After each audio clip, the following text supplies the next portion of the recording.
السلام عليكم ورحمة الله وبركاته. أهلا بيكم يا أصدقائي المميزين في روكنوليدج.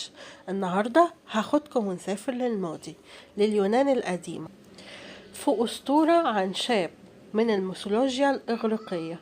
لكن قبل ما نبدأ، لو عجبكم اللي بنقدمه اعملوا لايك وسبسكرايب علشان تكونوا جزء من مجتمع روكنوليدج. يلا نبدأ.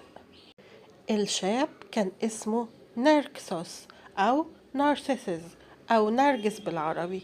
كان ابن حورية جبلية اسمها لاروب وإله الأنهار سيفستيوس. نيركسوس أصدقائي المميزين كان فائق الجمال، كان وارث جماله من أمه الحورية.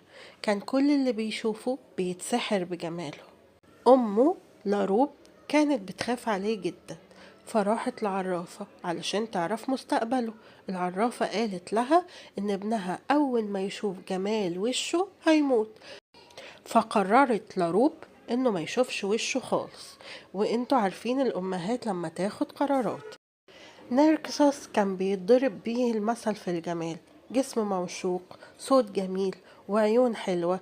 كان في الأول بيلاحظ انبهار الناس بيه ويستغرب، وبدأ بعد كده يتبسط. كل ما الناس تنبهر بجماله كل ما كان يزيد كبره وغروره.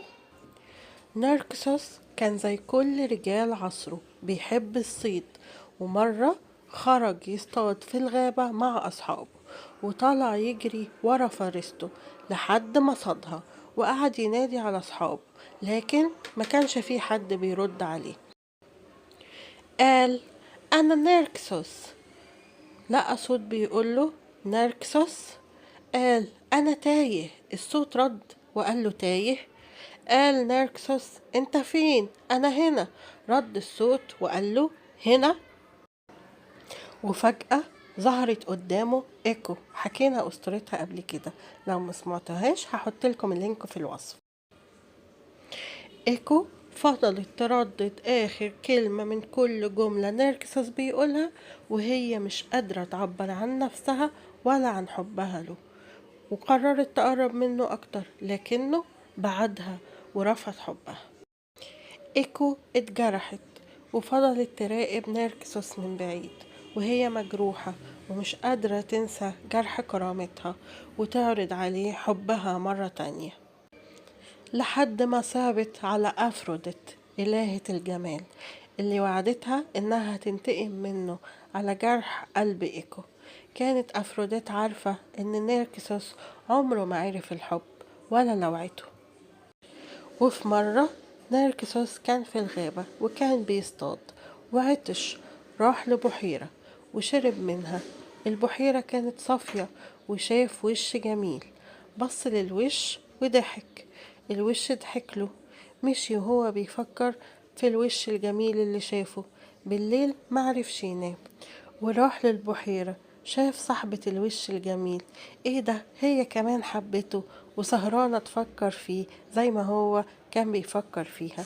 فضل كل يوم يروح للبحيرة، يبص لها وتبص له، يضحك لها وتضحك له، يقول لها كلام حب ويشوفها بتحرك شفايفها ويسمعها وهي بتبادله كلمات الحب. لحد ما في يوم قرر انه يمسك حبيبته، وكل ما يحاول يمسكها المية كانت تتعكر وحبيبته تهرب، وهو مش فاهم ليه بتهرب منه.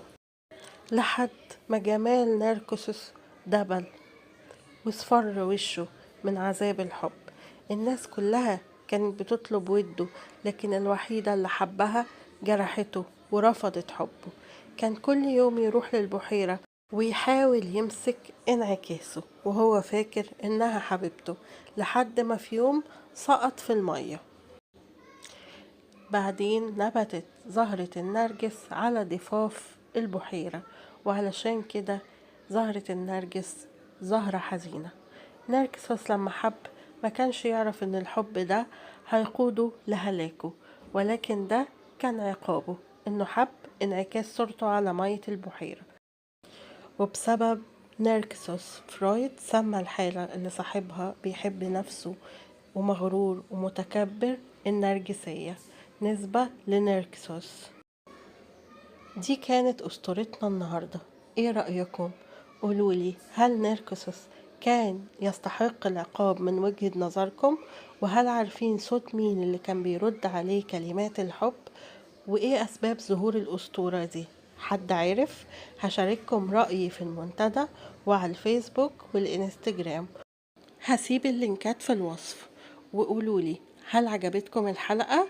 ولو عجبتكم اعملوا لايك وسبسكرايب في روكنوليدج وشاركوها مع أصحابكم علشان تكونوا جزء من مجتمع روكنوليدج المتحمس للمعرفة. وما تنسوش كمان تعملوا لايك للفيسبوك والإنستجرام، واستنونا الحلقة الجاية. مع السلامة أصدقائي المميزين، أشوفكم بألف خير.